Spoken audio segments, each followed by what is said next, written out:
네, 반갑습니다. 첫 번째 영상을 보시고 출석 체크뿐만 아니라 짧은 소감의 글을 적어주셔서 감사드립니다. 적어주신 소감의 글을 여러 번 반복해서 읽어보았습니다. 그리고 그 글들이 이번 두 번째 영상을 준비하는데 많은 도움이 되었는데요. 감사의 말씀을 드리면서 시작하도록 하겠습니다. 첫 번째 영상을 통해서 결혼은 그리스도와 교회의 모형이라는 것을 말씀을 드렸습니다. 결혼의 목적은 그리스도와 교회의 관계를 보여주는 것임을 기억하라. 이것이 슬기로운 가정생활의 대원칙으로 말씀을 드린 내용입니다. 이 사실이 말씀을 통해 이해가 되고 받아들여지면서도 한편으로는 부담으로 다가오신 분도 있었습니다. 이렇게 적어주신 분도 계셨는데요. 결혼이 그리스도와 교회의 모형이 된다고 하시니 큰일 났다 싶네요. 네, 맞습니다, 여러분. 부담이 될 수 있습니다. 그러나 이 시간 다시 한번 말씀드리고 싶은 것은 영광스러운 부르심이다 라는 말씀입니다. 하나님께서 남자와 여자를 하나님의 형상으로 창조하시고 영광스러운 부르심의 자리로 초대하여 주셨습니다. 창세기 1장 27절과 28절의 말씀에 잘 나오는데요. 제가 한번 읽어보겠습니다. 하나님이 자기의 형상 곧 하나님의 형상대로 사람을 창조하시되 남자와 여자를 창조하시고 하나님이 그들에게 복을 주시며 하나님이 그들에게 이르시되 생육하고 번성하여 땅에 충만하라. 땅을 정복하라. 바다의 물고기와 하늘의 새와 움직이는 모든 생물을 다스리라 하시니라. 여러분, 하나님께서는 모든 만물을 다스리시고 운행하시는 분이십니다. 여러분 믿으시죠? 만물을 다스리시고 운행하시는 하나님. 그 하나님의 방법은 바로 질서를 통해서입니다. 하나님께서는 질서를 만드신 분이십니다. 그리고 그 질서를 통해서 우주를 경영하시는 분이시죠. 우리는 창세기 1장을 통해서 그 질서의 일부분을 볼 수 있습니다. 그리고 우리는 저번 주에 하나님이 창조하신 질서 가운데 결혼이 있음을 말씀을 드렸습니다. 이어서 기억해야 할 중요한 사실은 하나님은 질서를 만드시고 인간의 역사 멀리에 계신 분이 아니시다라는 것입니다. 우리가 믿는 하나님은 인간 역사의 방관자로 저 멀리에 계신 분이 아니라는 것이죠. 성경을 보면 우리는 이 사실을 너무나도 쉽게 이해할 수 있습니다. 성경의 모든 내용, 여러분 모든 내용은 인간의 역사 가운데 개입하신 하나님의 섭리의 이야기입니다. 인간의 타락으로 말미암아 하나님이 지으신 질서가 깨어졌습니다. 우리가 살아가는 세상 가운데 혼돈이 찾아왔습니다. 가정 가운데, 관계 가운데, 그리고 사회 가운데, 그리고 자연 가운데 혼돈이 찾아왔죠. 바로 무질서함이 찾아왔습니다. 그러나 하나님은 혼돈 속에서 질서를 창조하신 분으로 지금도 여전히 질서를 붙드시고 질서 위에서 질서를 다스리고 계십니다. 이것을 다른 표현으로 이야기한다면 하나님은 뜻을 세우시는 분이시고 하나님의 뜻을 따라 행하시고 성취하시고 그 뜻을 완성하시는 분이십니다. 예레미야 33장 2절의 말씀인데요. 이를 행하시는 여호와 그것을 만들며 성취하시는 여호와 그의 이름을 여호와라 하는 이가 이와 같이 이르시되. 여러분, 하나님의 뜻 가운데 하나님께서 창조하신 질서가 있습니다. 죄로 인하여 질서는 깨어졌지만 하나님께서는 질서를 회복하심을 통해 하나님의 뜻을 이루십니다. 하나님께서는 세상을 창조하시고 그 세상을 경영하시고 다스리시는 방법, 그 방법으로 어떠한 질서를 세우셨나요? 우리가 읽은 창세기 1장 27절, 28절의 말씀에 잘 나옵니다. 바로 남자와 여자를 통해서라는 질서입니다.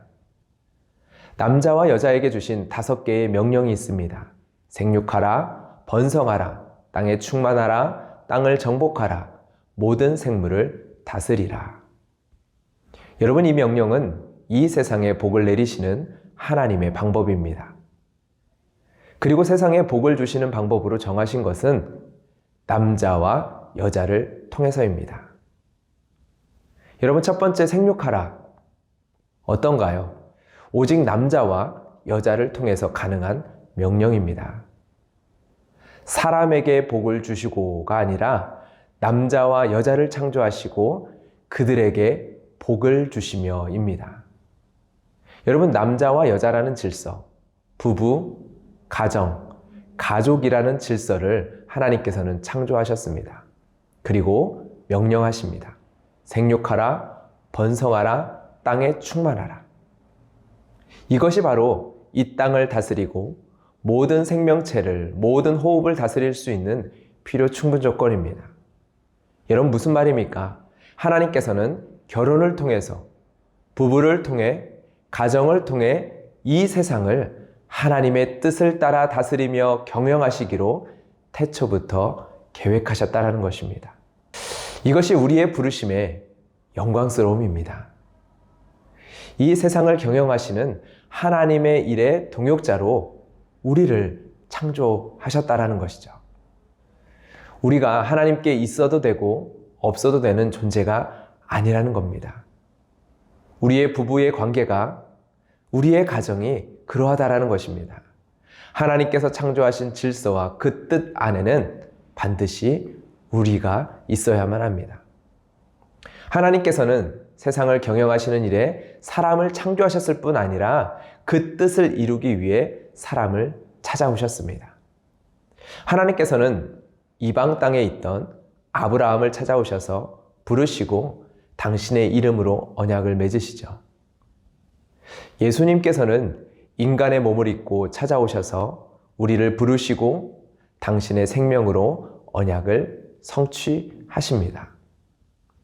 하나님께서 창조하신 질서 안에서 하나님의 뜻을 이루어 가시기 위해서 반드시 우리가 있어야만 합니다. 우리는 하나님의 창조사역의 결과물을 넘어서 창조사역의 동역자로서 부름을 받았다라는 것입니다. 때때로 하나님의 주권을 강조하기 위해서 하나님의 뜻을 이루는 일에 우리가 없어도 되는 것처럼 표현을 하기도 합니다. 여러분, 하나님은 우리가 없어도 하나님의 뜻을 이루실 수 있는 분이십니까? 하나님은 어떠한 것에도 제한될 수 없는 전능하신 하나님입니다. 이것이 우리가 고백하는 하나님의 주권입니다. 그러나 하나님은 반드시 우리를 통해서, 남자와 여자를 통해서, 부부를 통해서, 가정을 통해서 하나님의 뜻을 이루어 가십니다. 하나님께서는 질서를 회복하심을 통해 구원의 완성을 향해 나아가게 하십니다. 하나님께서 회복하신 일의 중심에는 남자와 여자를 지으시고 그들에게 복을 주심이 있습니다. 이 사실에 대하여 사도 바울은 이 비밀이 크도다라고 고백을 하였었죠. 여러분, 교회가 회복될 때 가정은 회복됩니다. 우리의 가정이 회복될 때 교회가 회복됩니다. 그렇게 그리스도와 교회의 관계가 가정의 원형이라고 말씀을 드렸습니다. 그리스도와 교회의 관계가 부부 관계의 실체라고 말씀을 드렸습니다. 이 말은 그리스도께서 교회를 세우시고 회복하시는 것을 통해 부부 관계의 참된 목적과 의미를 볼 수 있다라는 것입니다. 우리를 구원하신 목적, 구원의 최종 목표가 무엇이라고 저번 주에 에베소서 말씀을 통해서 나누어 보았나요? 에베소서 3장 4절의 말씀입니다. 1장 4절의 말씀입니다. 우리로 사랑 안에서 그 앞에 거룩하고 흠이 없게 하시려고. 우리를 사랑 안에서 그 앞에 거룩하고 흠이 없게 하시려고. 이 구원의 목적과 목표는 에베소서 5장 26절과 27절에도 반복되고 있습니다. 에베소서 5장 22절부터 33절까지는 아내와 남편을 향한 말씀이 기록되는데요. 그 가운데 이렇게 기록되고 있습니다. 이는 곧 물로 씻어 말씀으로 깨끗하게 하사 거룩하게 하시고 자기 앞에 영광스러운 교회로 세우사 티나 주름 잡힌 것이나 이런 것들이 없이 거룩하고 흠이 없게 하려 하심이라. 교회로 부름받은 여러분, 여러분의 구원의 목적이 거룩이라는 것에 동의하십니까? 이 말씀을 믿음으로 분명히 받아들이고 계십니까? 여러분이 얻은 구원에는 분명한 목적이 있고 그 목적을 향하여 여러분의 구원의 여정은 시작이 되었습니다. 그리고 그 구원의 여정을 시작하신 하나님께서는 이 목적을 향해 지금도 쉬지 않고 일을 행하고 계십니다. 여러분의 인생은 믿음의 여정입니다. 여러분의 인생은 구원의 여정입니다. 여러분의 인생의 걸음이 이 단 하나의 목적을 향해서 인도함을 받고 있다는 사실을 여러분 알고 계십니까? 여러분은 하나님 앞에 거룩하고 흠이 없는 자로 서게 될 것입니다. 여러분의 삶 가운데 버리고 싶은 것, 쓸데없다 여겨지는 것, 지워버리고 싶은 것, 이 모든 것들을 사용하여 성령 하나님께서는 예수 그리스도 안에서 여러분을 흠이 없는 자로 만들어가고 계십니다. 그리스도와 교회의 관계의 모형으로서 가정의 목적도 결혼의 목적도 거룩입니다. 그런데 아마 이 거룩이라는 단어 때문에 결혼의 목적이 손에 딱 잡히는 것이 아니라 모호하게 이해되신 분들이 있었을 것 같습니다. 그래서 거룩을 온전함, 완성이라는 단어로 한번 이해해 보시기를 권해드립니다. 하나님께서 우리를 구원하여 이루실 완성의 개념으로 거룩을 생각해 보는 것이죠. 여전히 모호하더라도 목표라는 의미가 명확해질 것입니다. 여러분, 구원에는 회복뿐만 아니라 온전함, 완성이라는 목표가 있습니다. 이 도표를 통해서 이해해 볼 수 있습니다. 하나님께서 창조하신 모습에서 우리는 죄를 범하여 깨어지게 되었습니다. 죄의 상태에 떨어지게 된 것이죠. 하나님께서 예수 그리스도를 통해서 우리를 회복하십니다. 그러나 거기가 끝이 아닙니다. 우리를 당신의 온전하심과 같이 온전한 자로 이루어 가십니다. 바로 그것이 그 자리가 거룩이죠. 우리는 마침내 거룩하고 흠이 없는 자로 그 사랑 안에서 하나님 앞에 서게 될 것입니다. 이어서 두 번째 슬기로운 가정생활의 원리를 살펴보려고 하는데요. 이 거룩함이라는 목표에 이어서 연결하여 우리가 한번 생각해 보고자 합니다. 여러분에게 거룩은 무엇입니까? 우리에게 거룩이 무엇이냐라고 질문한다면 대부분 구별됨이라는 설명을 하실 것 같습니다. 우리가 가장 많이 듣는 설명이기 때문이죠. 충분한 설명은 아니지만 구별됨이 맞습니다. 그런데 구별됨의 의미를 우리에게 분명하게 이해시켜주는 하나의 따라오는 개념이 있습니다. 용납함입니다. 구별이 거룩은 아닙니다. 그 말은 건짐이 구원이 아닌 것과 같습니다. 나의 슬픔에서 건짐받은 것이 나에게는 구원이다 라고 표현할 수 있을지 모릅니다. 그러나 성경이 말하는 구원은 아니죠. 성경이 말하는 구원은 슬픔 가운데 있는 내가 하나님의 기쁨에 참여하게 된 것입니다.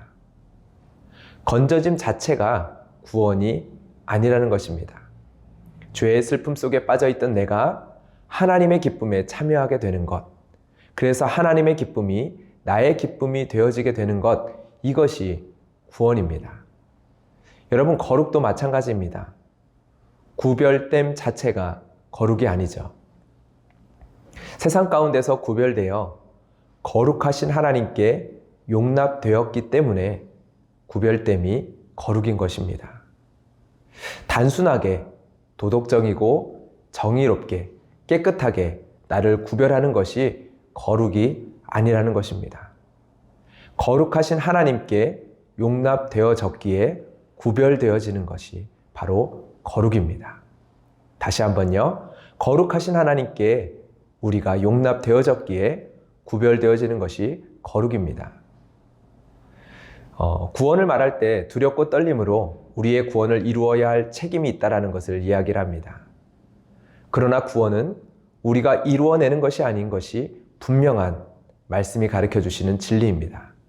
이루어내는 것이 아니라 예수님께서 이루신 구원에 참여하는 것이죠. 여러분, 거룩도 마찬가지입니다. 우리가 깨어서 힘써 훈련하고 이루어야 할 책임의 영역을 얘기해야 합니다. 그래서 우리는 결혼의 목표가 거룩이다라고 했을 때 어떻게 이루어야 할까를 생각하게 됩니다. 자그만치 거룩을요.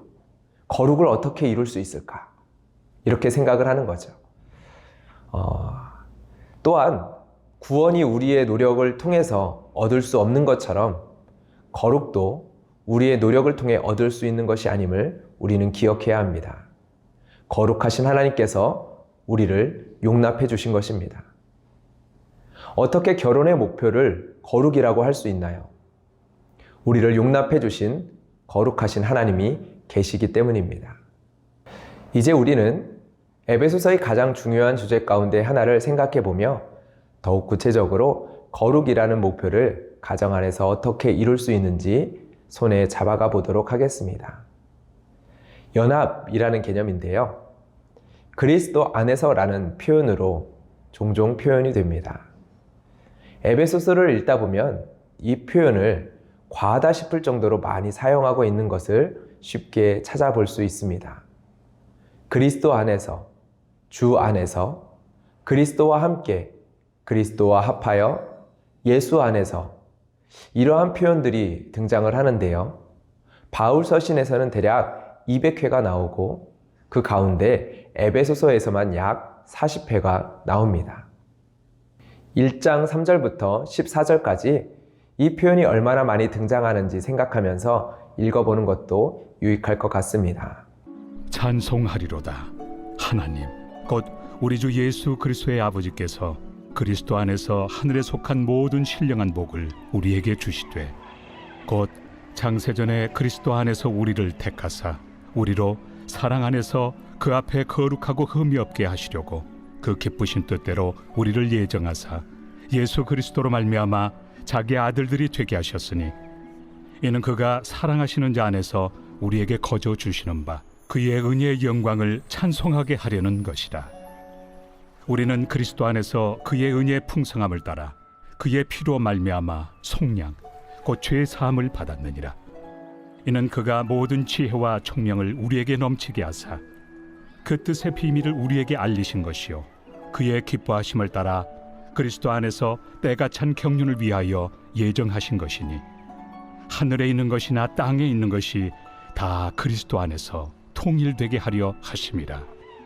모든 일을 그의 뜻의 결정대로 일하시는 이의 계획을 따라 우리가 예정을 입어 그 안에서 기업이 되었으니, 이는 우리가 그리스도 안에서 전부터 바라던 그의 영광의 찬송이 되게 하려 하심이라. 그 안에서 너희도 진리의 말씀 곧 너희의 구원의 복음을 듣고 그 안에서 또한 믿어 약속의 성령으로 인치심을 받았으니, 이는 우리 기업의 보증이 되사 그 얻으신 것을 속량하시고 그의 영광을 찬송하게 하려 하심이라. 여러분은 거룩한 자입니까? 아니요. 우리의 삶은 거룩과는 너무나 먼 모습입니다. 여러분의 가정은 어떠합니까? 거룩합니까? 아니요. 이 강의를 준비하는 가운데도 저는 아내와 작은 문제로 감정을 불켰습니다. 여전히 참 갈 길이 너무 멀구나 라는 생각이 듭니다. 여러분은 어떠십니까? 여러분의 가정은 어떠십니까? 그렇다면 여러분은 거룩한 자가 아닙니까? 아닙니다. 저는 거룩한 자입니다. 그리스도 안에서 우리는 거룩한 성도입니다. 에베소서 2장 22절의 말씀입니다. 너희도 성령 안에서 하나님이 거하실 처소가 되기 위하여 그리스도 예수 안에서 함께 지어져 가느니라. 여러분은 하나님의 거룩한 성전입니다. 지어져 가고 있지만 하나님이 거하시는 성전이 아닌 것은 아닙니다. 성령 안에서 하나님이 거하시는 처소입니다. 그리스도 예수 안에서 함께 지어져 가고 있습니다. 여러분은 거룩한 성전입니다. 여러분은 거룩한 백성입니다. 그리고 여러분은 성도입니다.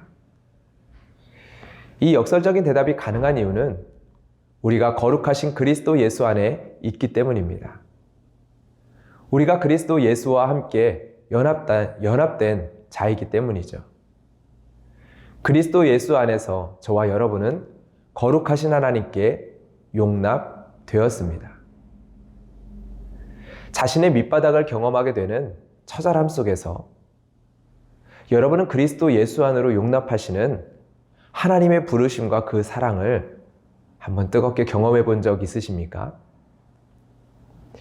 나는 하나님의 사랑에 대한, 십자가에 대한 특별한 체험이 없어요 라고 대답할지 모르겠습니다. 그러나 그건 단지 우리의 감정의 문제입니다. 여러분이 하나님의 자녀라면, 예수 그리스도를 여러분의 삶의 주인으로 고백한다면 확실하게 말씀드릴 수 있습니다. 여러분이 죄악의 가장 밑바닥에서 신음하고 있을 때, 하나님으로부터 가장 멀리 떠나 있을 그때, 여러분이 바로 죄인 되었을 그때에 예수님께서 여러분을 위하여 십자가 위에서 죽으심으로 하나님의 사랑을 여러분에게 증명해 주셨습니다. 여러분이 가장 쓸모없을 그때, 여러분이 가장 아름답지 못할 그때에, 여러분이 가장 추악하고 냄새가 날 그때에 하나님께서는 여러분을 용납하여 주셨습니다. 여러분에게 이 놀랍고 특별한 일이 이루어졌습니다. 그리고 여러분은 이 사실을 믿기 때문에 하나님의 자녀라 고백할 수 있게 되었습니다. 더불어 이 시간 축복의 말을 드리고 싶습니다. 이 사랑을 깊이 경험해 보지 못한 분들이 계시다면, 이 사랑을 회복하길 원하는 분들이 계시다면 축복합니다.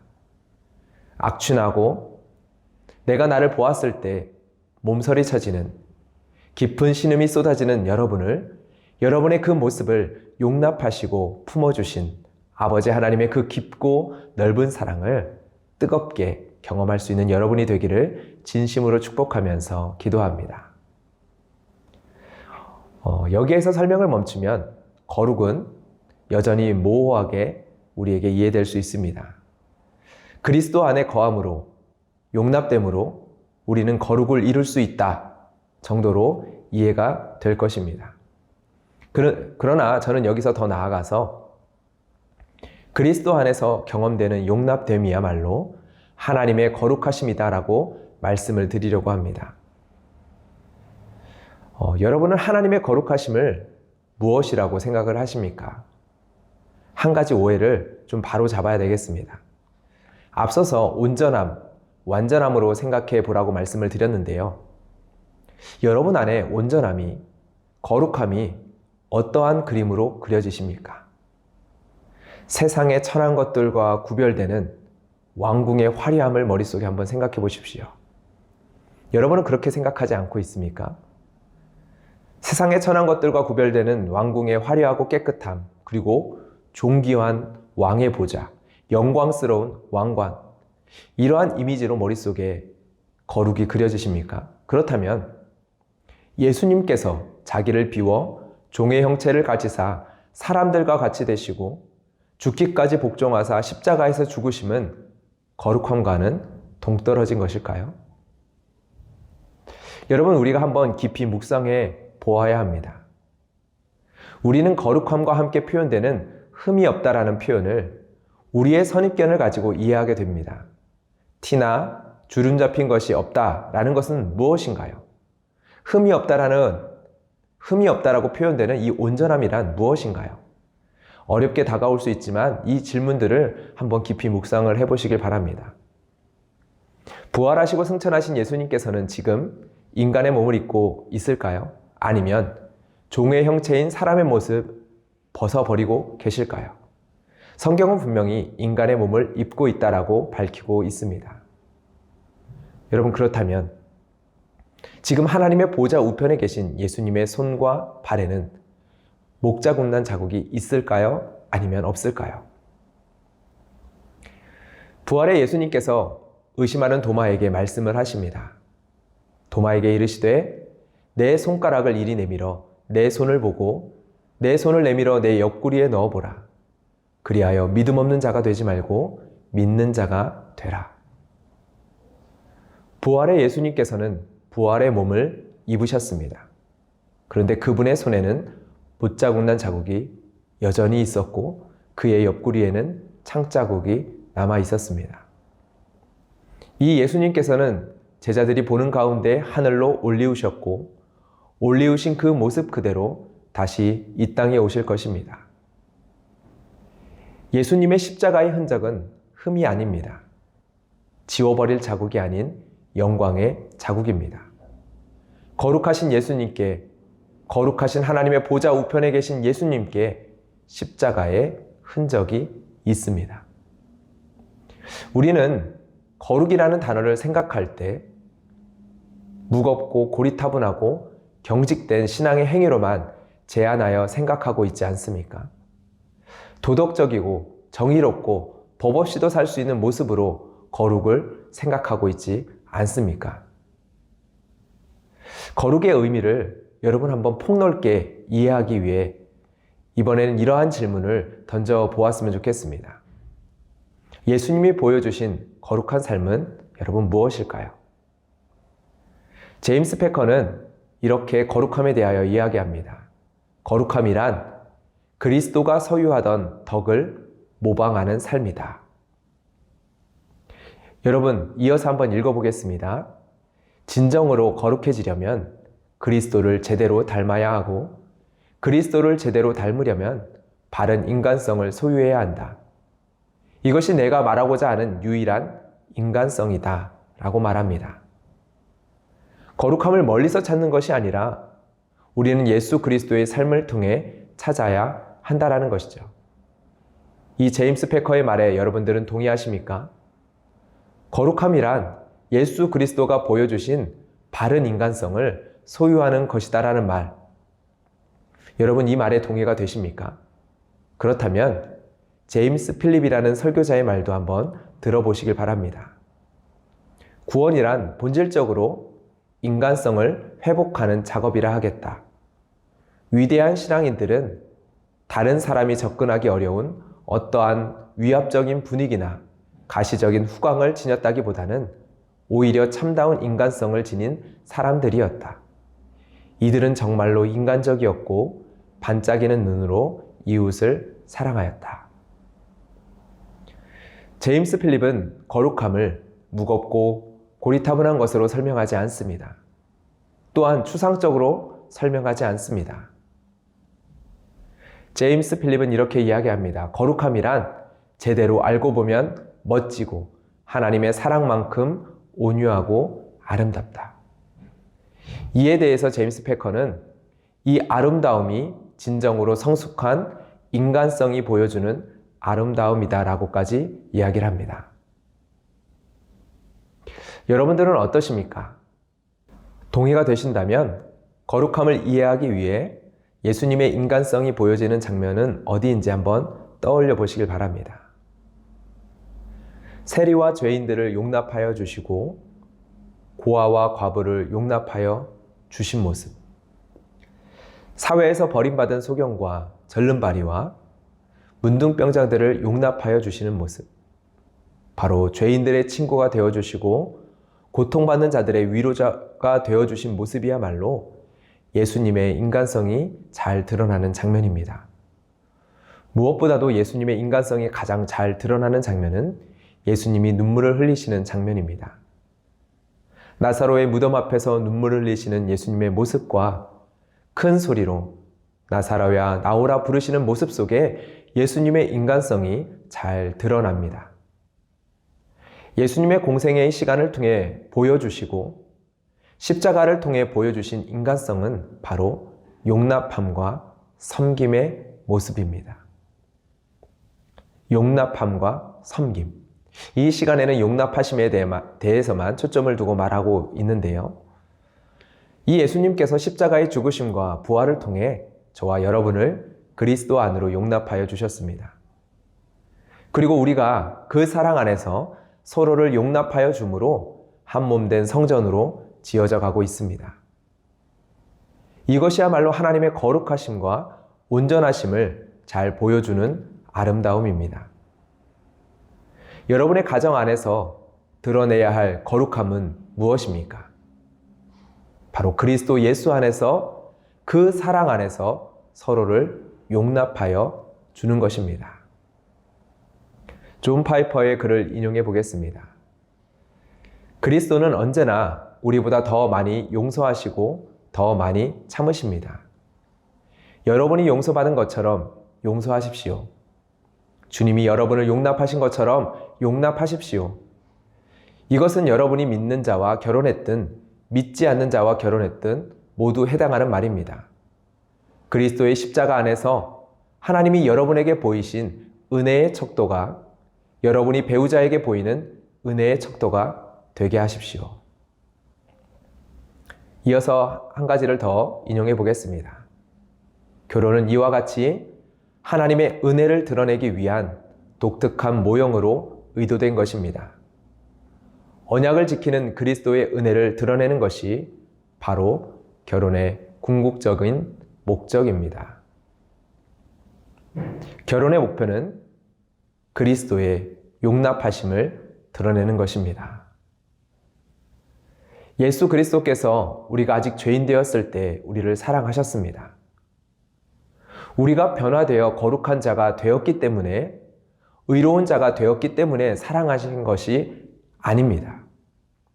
그리스도의 용납은 우리가 아직 사랑스럽지 않을 그때 우리를 위하여 기꺼이 자신의 전부를 주신 사랑의 용납입니다. 여러분, 이 용납하심이 우리를 구원했습니다. 이 용납하심이 우리를 거룩하신 하나님께로 인도하였습니다. 우리 결혼의 목표를 사랑으로 삼게 될 때 따라오는 목표가 있습니다. 그것은 상대를 변화시키려는 목표입니다. 결혼의 관계 속에서 나의 사랑의 조건은 변화됩니다. 그리고 이 변화하는 사랑의 조건을 충족시키기 위해서는 상대의 사랑의 모습도 변화해야만 합니다. 그래서 우리는 끊임없이 배우자에게 변화를 요구합니다. 우리의 목표는 상대를 조정하여 변화하게 만드는데 놓여지게 되어집니다. 여러분, 우리의 배우자를 향해 던지는 말들과 요청, 때로는 비난의 이야기들을, 판단의 이야기들을 한번 살펴보시길 바랍니다. 변화에 대한 요구와 요청들이 많지 않으신가요? 물론 우리는 에베소서의 말씀을 통해서 남편에게, 아내에게 요청하시는 도전과 명령을 살펴보게 될 것입니다. 우리는 변화해야 할 것이 너무나 많습니다. 그리고 우리는 변화해야만 합니다. 성장해야만 합니다. 주님의 거룩하심을 닮아 나아가야 합니다. 그러나 지금 나의 결혼의 목표가 상대를 변화시키는 것에 있지 않은지 한번 잘 살펴보시기를 바랍니다. 변화시키려는 목표를 가지고 시작되는 대화는 상대를 방어적으로 만들게 됩니다. 결혼의 목표는 상대의 변화가 아닙니다. 결혼의 목표는 그리스도의 용납하심을 드러내는 것입니다.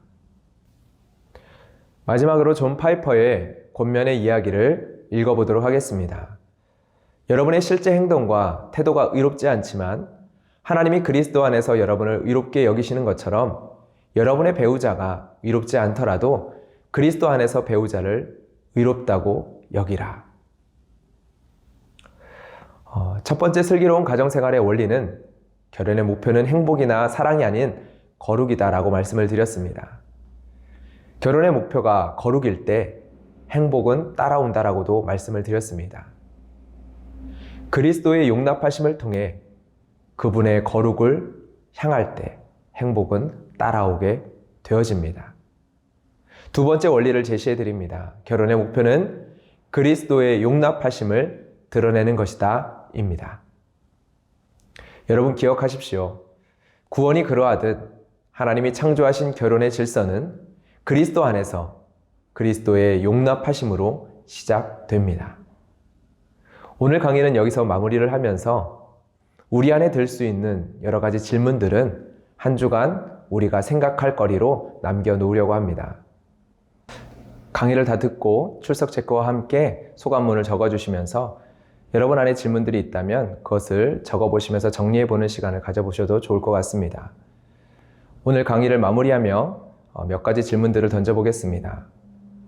여러분은 관계 가운데 상대를 변화시키려는 목표에 몰두해 있지 않으십니까? 여러분이 배우자와 하는 대화를 잘 살펴보며 그것들을 잘 찾아보길 바랍니다. 우리가 다투게 되는 상황, 다투었을 때 여러분의 요구하는 내용들이 무엇인지를 살펴보고 여러분들은 왜 그것이 변화되어야 한다라고 생각하는지 한번 적어보시길 바랍니다. 그리고 결혼의 목표는 그리스도의 용납하심을 드러내시는 것이다 라는 이 원리와 나의 생각이 어떠한 지점에서 충돌하는지, 어떠한 질문들이 남게 되는지도 한번 적어보시길 바랍니다. 그렇게 생각하고 고민하는 시간을 통하여서 여러분들이 유익을 누리시기를 기도하겠습니다. 제가 기도로 모든 강의를 마치도록 하겠습니다. 하나님 아버지 감사합니다. 우리를 용납하여 주신 아버지 하나님의 그 사랑, 아무런 사랑받을 만한 것이 없었을 때에 우리를 위하여 자신의 것을 내어주신, 당신의 모든 것을 내어주신 그 예수 그리스도의 사랑, 그 용납하심을 하나님 이 시간 기억하며 나아갑니다. 하나님께서 결혼으로 우리를 불러주시고 결혼의 목표와 목적을 통하여서 우리 안에 깨닫게 하여 주시는 이 위대한 부르심 앞에 우리가 순종하며 나아갈 수 있는 마음 허락하여 주시옵소서. 깨달을 수 있는 마음 허락하여 주시옵소서. 예수 그리스도의 이름으로 기도드렸습니다. 아멘.